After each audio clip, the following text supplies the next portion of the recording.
আগামী ৯ মে থেকে শুরু হবে চলতি বছরের হজযাত্রা। চলবে ১০ জুন পর্যন্ত। ২৯ এপ্রিলের মধ্যে যেসব এজেন্সি হজযাত্রীদের বাসস্থানের ব্যবস্থা করতে পারবে না, তাদের বিরুদ্ধে ব্যবস্থা নেওয়া হবে বলে জানিয়েছেন ধর্মমন্ত্রী ফরিদুল হক খান। বুধবার সকালে রাজধানীর আশকোনার হজ অফিসে হজযাত্রীদের করণীয় নিয়ে প্রশিক্ষণ অনুষ্ঠান উদ্বোধন করে এ হুঁশিয়ারি দেন মন্ত্রী। জানান, আগামী বছর থেকে ৭০% হজযাত্রীকে সরকারি ব্যবস্থাপনায় সৌদি আরব পাঠানোর লক্ষ্যমাত্রা নির্ধারণ করেছে ধর্ম মন্ত্রণালয়। চাঁদ দেখা সাপেক্ষে এবছর হজ হতে পারে আগামী ১৬ জুন।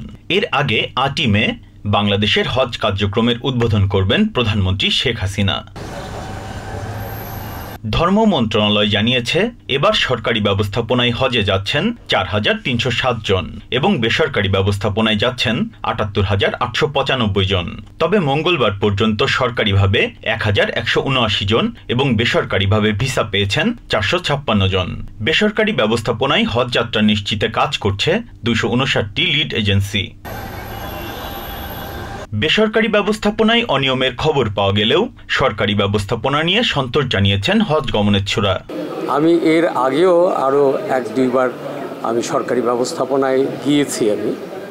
তো আমি লক্ষ্য করেছি যে এর আগের ব্যবস্থাপনা থেকে উন্নয়ন হচ্ছে।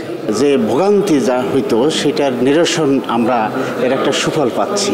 বিশেষ করে আইসিটি এই মাধ্যমের আমাদেরকে যেভাবে প্রতিনিয়ত মেসেজের মাধ্যমে আমাদেরকে অবহিত করা হচ্ছে। বুধবার ঢাকা হজ অফিসের সম্মেলন কক্ষে হজযাত্রী প্রশিক্ষণ কার্যক্রম উদ্বোধন করেন ধর্মমন্ত্রী।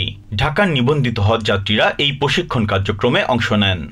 আপনি মিনায় যাবেন, 50 জনের গাড়ি, দেখা যাবে গাড়ি আসছে একবার, আপনি 70 জন উঠে গেছে গাড়িতে, কেউ ঠেকাতে পারিনি আমরা।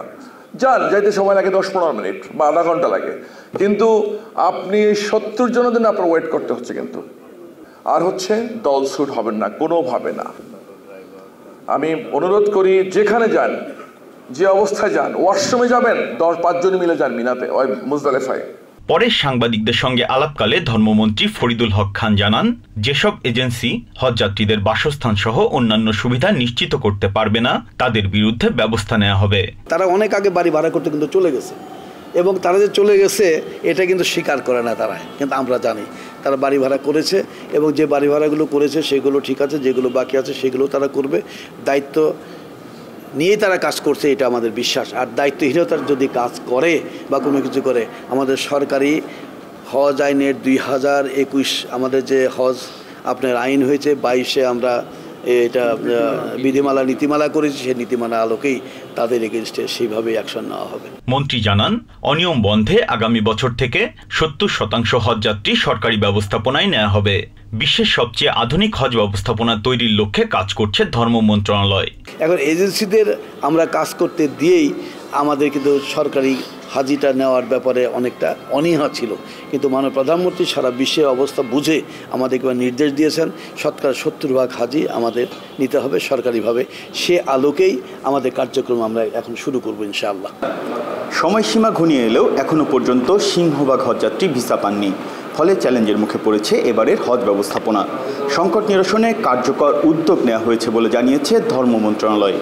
আশকোনা হজ ক্যাম্প থেকে Biprojit Chanda, TVN 24। New York থেকে সম্প্রচারিত TVN 24 টেলিভিশন বিশ্বজুড়ে বাঙালির কণ্ঠস্বর।